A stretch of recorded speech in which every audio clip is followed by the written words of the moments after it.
कशिश news के news room live में आप सभी का स्वागत है और मैं करिश्मा आपके साथ। न्यूज रूम लाइव में हम तमाम बड़ी खबरों पर चर्चाएं करेंगे, लेकिन सबसे पहले बात बिहार की करें तो मुख्यमंत्री नीतीश कुमार एक के बाद एक बड़ी सौगात राज्यवासियों को दे रहे हैं। हालांकि जिस तरह से मंगलवार को बात की जाए तो स्वास्थ्य विभाग से जुड़ी मुख्यमंत्री कई करोड़ की योजनाओं का शिलान्यास उद्घाटन किया और आज मुख्यमंत्री नीतीश कुमार ने ऊर्जा विभाग से जुड़ी 3452 करोड़ की योजनाओं का शिलान्यास और उद्घाटन किया है। तो एक के बाद एक बड़ी सौगात सीएम ने राज्यवासियों को दिया है लगातार। और इस पर अधिक जानकारी के लिए चलेंगे अपने ब्यूरो चीफ अशोक मिश्रा के पास और अशोक जी से जानेंगे कि अशोक जी लगातार एक के बाद एक सीएम नीतीश बड़ी बड़ी सौगातें दे रहे हैं राज्यवासियों को, तो ऐसे में क्या लगता है, किस नजरिए से इसको देखते हैं आप और क्या लगता है कितना बदल रहा है बिहार? बिल्कुल, देखिए ऊर्जा के क्षेत्र में मुख्यमंत्री नीतीश कुमार के शासनकाल में बेहतर काम हुआ है, इससे कोई इनकार नहीं कर सकता। और जिसकी चर्चा मुख्यमंत्री ने आज की भी है, मुख्यमंत्री ने दोहराया है कि 2025 तक हर घर में अब प्रीपेड मीटर लग जाएगा, यानी कि हर घर बिजली उन्होंने पहुंचा दी है। राज्य सरकार का दावा है। अब किसानों के खेतों में पानी की व्यवस्था की जा रही है और अब यानी कि किसानों के खेतों में बिजली पहुंचाने की भी व्यवस्था कर रही है सरकार। और अब है कि प्रीपेड मीटर लगा रही है।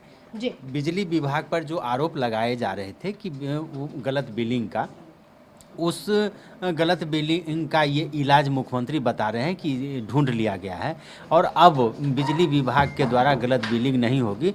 जितने बिजली का आप उपभोग करेंगे उतना ही बिल आपको देना पड़ेगा। मुख्यमंत्री ने अपने संबोधन में कहा भी है कि बिजली में किस तरह से बिहार अव्वल नंबर पर पहुंचा है कि जिस समय इन्होंने सत्ता संभाली थी यानी कि 2004-05 में, तो बिहार की कुल बिजली खपत मात्र 700 मेगावाट थी, जो अब बढ़कर के 6700 हो गया, यानी कि 10 गुने से भी के करीब वृद्धि हुई है। तो निश्चित रूप से कह सकते हैं कि एक समय बिहार में बिजली कब आती कम थी और जाती ज़्यादा थी। आज कह सकते हैं कि देहाती इलाकों में भी अब 18 घंटे 19 घंटे 15 घंटे बिजली रहती है। तो एक बहुत बड़ी उपलब्धि बिजली के क्षेत्र में हुई है।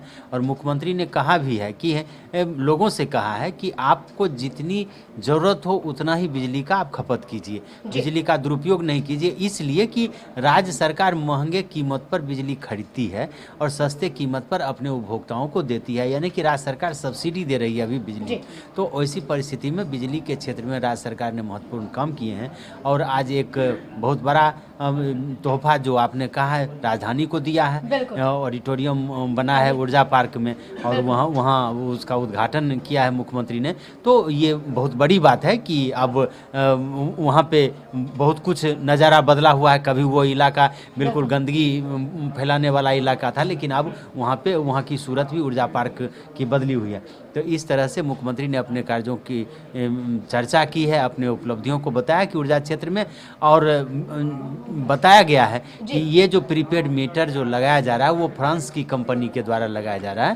बिल्कुल, अगर देखा जाए अशोक जी तो लगातार मुख्यमंत्री नीतीश कुमार बिजली से जुड़ी तमाम चर्चाएं करते हैं, लेकिन आज प्रीपेड मीटर योजना की शुरुआत की है। ऐसे में अगर बात करें तो किन किन शहरों में अब तक प्रीपेड मीटर है वो लगाए गए हैं? देखिए, प्रमुख जो शहरें हैं उसमें लगाए जा रहे हैं और अधिकांश जिलों में प्रीपेड मीटर की व्यवस्था हो चुकी है और ख़ास करके जो शहरी इलाका है वहाँ प्रीपेड मीटर लगाए जा रहे हैं। लेकिन अभी भी आप कह सकते हैं कि देहाती इलाके में, देहाती क्षेत्र में प्रीपेड मीटर नहीं पहुँचा है और यही वजह है कि 2025 तक मुख्यमंत्री ने लक्ष्य रखा है कि हर गाँव में, यानी कि जितने भी बिजली कनेक्शन हैं, जितना भी बिजली कनेक्शन है वहाँ पर आपको प्रीपेड मीटर पहुंचाया जाएगा, यानी कि जो भी बिजली के उपभोक्ता हैं उनको प्रीपेड मीटर का लाभ मिलेगा। इस पर मुख्यमंत्री ने एक तंज भी कसा है कि इसको लेकर के फिर मीडिया उन पर कुछ ऐसी खबरें छापेगा जो आलोचना करेगा, क्योंकि मीडिया में ये खबरें आएंगी कि प्रीपेड मीटर के द्वारा गलत बिलिंग की जा रही है।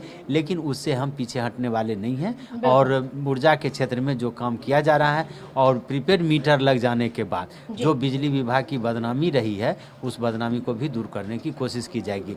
इसके अलावा मुख्यमंत्री ने यह भी कहा कि सौर ऊर्जा जो जिसको अक्षय ऊर्जा कहते हैं उस पर भी काम चल रहा है और कोशिश की जा रही है कि बिहार के लोगों को सौर ऊर्जा की भी व्यवस्था की जाए, और जो उसमें चूँकि लागत बहुत कम होगी और वो ऐसे जगहों पर भी उपलब्ध होगी जहाँ पे आप कह सकते हैं कि बिजली के तार पोल जाने में कहीं कोई कठिनाई हो रही है, तो ऐसी परिस्थिति में वहाँ भी वहाँ सौर ऊर्जा की व्यवस्था की जा रही है और इस क्षेत्र में भी कई व्यापक काम किए जा रहे हैं। जी चलिए, बिल्कुल, बहुत बहुत शुक्रिया अशोक जी। के बाद एक बड़ी सौगातें राज्यवासियों को दे रहे हैं और लगातार, हालांकि इससे पहले भी मुख्यमंत्री ने एक बड़ी सौगात दी स्वास्थ्य विभाग से जुड़ी, और आज मुख्यमंत्री नीतीश कुमार ने ऊर्जा विभाग से जुड़ी योजनाओं का शिलान्यास और उद्घाटन किया है।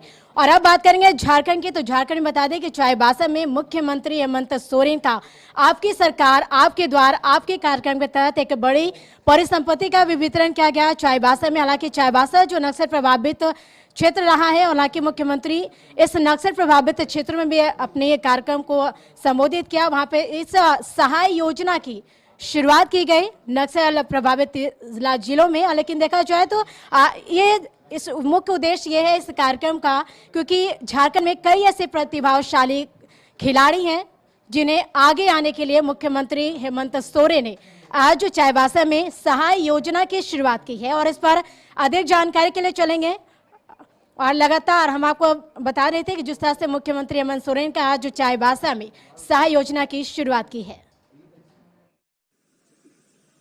पंचायत से लेके, प्रखंड से लेके, जिला से लेके, वार्ड से लेके, म्युनिसिपल कॉर्पोरेशन से लेके, उन जिलों के हर स्तर पर खेल का आयोजन होगा और उस खेल के माध्यम से सुदूर जंगलों में हम एक ऐसा वातावरण बनाने की प्रयास में है जहां लोग डर, भय और एक दहशत भरा माहौल में जीवन यापन करने के लिए मजबूर होते आ रहे हैं। उन सब जंगलों में एक मुस्कान, एक ठहाके तो झारखंड में चाईबासा में बता दें कि सहाय योजना की शुरुआत की गई।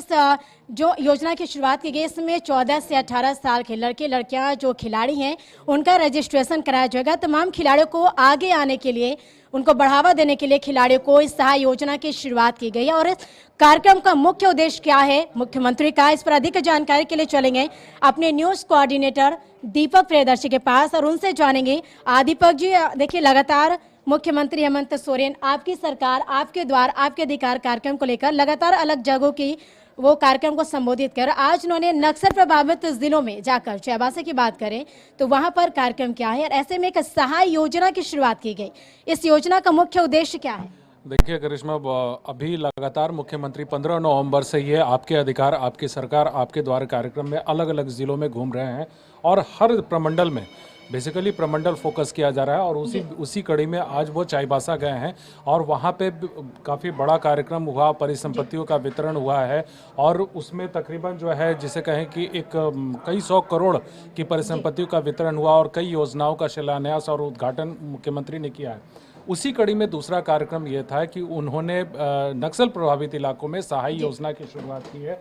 सहाय योजना ये है कि sports action towards harnessing aspiration of youth, मतलब नक्सल प्रभावित इलाकों के युवाओं को ज़मीनी स्तर से उठाकर खेल के एक लेवल तक लाने की एक पूरी मुहिम है।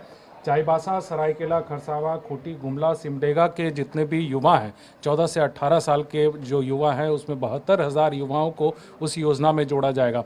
वहाँ पे सीएम ने यह भी कहा है कि खेल की एक नर्सरी बनाएंगे।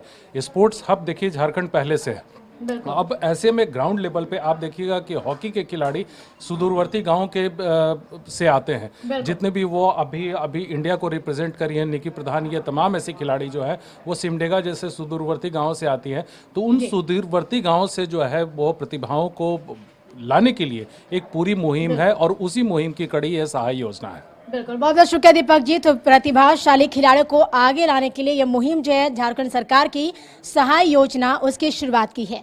और बढ़ते अगले खबर की ओर और बात करेंगे कि झारखंड में जिस तरह से जेपीएससी की पीटी परीक्षा को लेकर के लगातार जो बवाल है वो जारी है। लगातार आज राज्य भर के सैकड़ों अभ्यर्थी मुख्यमंत्री के आवास का घेराव किए हैं। मुख्यमंत्री से न्याय की गुहार लगाएं, क्योंकि लगातार इसको लेकर अजीबोगरीब स्थिति उत्पन्न देखने को मिल रही है पीटी परीक्षा के रिजल्ट को लेकर। और चलिए चलते हैं आज झारखंड रांची अपने संवाददाता संदीप के पास और संदीप देखिए, पीटी परीक्षा को लेकर लगातार बवाल जारी। ऐसे में सैकड़ों की संख्या में अभ्यर्थी मुख्यमंत्री के आवास के घेराव करने पहुंचे। एक अजीबोगरीब स्थिति उत्पन्न देखने को मिल रही है। आखिर इसकी मुख्य वजह क्या है? ये झारखंड में यदि जेपीएससी की बात करें तो जेपीएससी जो पीटी का रिजल्ट जारी हुआ उसके बाद से ही कहीं ना कहीं जेपीएससी विवादों में रहा।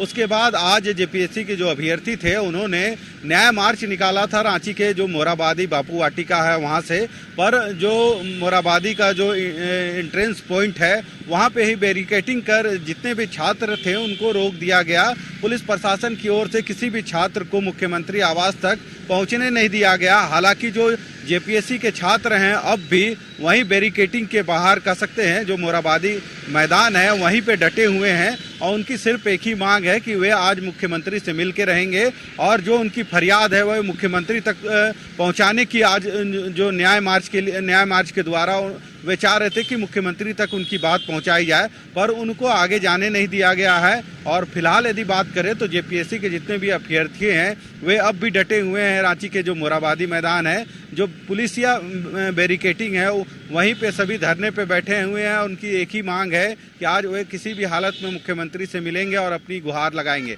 हालांकि बिल्कुल संदीप, तमाम जानकारी के लिए आपका शुक्रिया। बढ़ती अगली खबर की और बात बिहार की करेंगे तो जिस तरह से आप बताते चले कि अवैध बालू माफिया की साठगांठ के आरोप में औरंगाबाद के जो तत्कालीन एसडीओ है अनूप कुमार, उनके कई ठिकानों पर छापेमारी चल रही है। हालांकि कई अवैध कागजात भी बरामद किए गए। इस पर अधिक जानकारी के लिए हमारे संवाददाता मरगूब वाले हमारे साथ जुड़ चुके हैं। मरगूब, देखिए हाल के दिनों की अगर हम बात करें तो कई ऐसे अधिकारी हैं जिनके ठिकानों पर छापेमारी की गई है। क्या लगता है और कई ऐसे बिहार में ऐसे धन कुबेर है जिनके आवास पर जो ठिकानों पर छापेमारी चल रही है? देखिए, बालू माफिया के खिलाफ लगातार आर्थिक अपराध इकाई की जो जांच है वो बहुत दिनों से चल रही थी। आपको पता है कि औरंगाबाद के तत्कालीन एसपी सुधीर कुमार पोरिका को सस्पेंड किया गया था। वहां के एसडीपीओ थे अनूप कुमार, उनको भी सस्पेंड किया गया था और अभी वो मुख्यालय में अटैच हैं। तो जांच के बाद ये पता चला कि इन्होंने अकुश संपत्ति बनाई है। कुछ नंबर सर्विलांस पर लिए गए, उस सर्विलांस के आधार पर आर्थिक अपराध को महत्वपूर्ण सबूत मिले। उस सबूत के बाद एक मामला दर्ज किया गया 3 दिन पहले और कोर्ट से एक कह सकते हैं सर्च वारंट लिया गया। उसके बाद तत्काल अभी छापेमारी चल रही है 3 स्थानों पर। कई संपत्ति के कागजात मिले हैं, कई लॉकर मिले हैं, कई एटीएम मिले हैं, साथ ही साथ कई बैंक के अकाउंट मिले हैं। फिलहाल अभी नगद के बारे में सूचना नहीं है, लेकिन ये करोड़ों से ऊपर का आय से अधिक संपत्ति का मामला है। फिलहाल थोड़ी देर में पूरा महत्वपूर्ण अपडेट आने की संभावना है। बहुत बहुत शुक्रिया मरगूब। तो आय से अधिक संपत्ति मामले में छापेमारी लगातार चले, बिहार से लेकर झारखंड तक कई ठिकानों पर छापेमारी चल रही है। और इसके साथ न्यूज़ रूम लाइव में फिलहाल इतना ही। नमस्कार।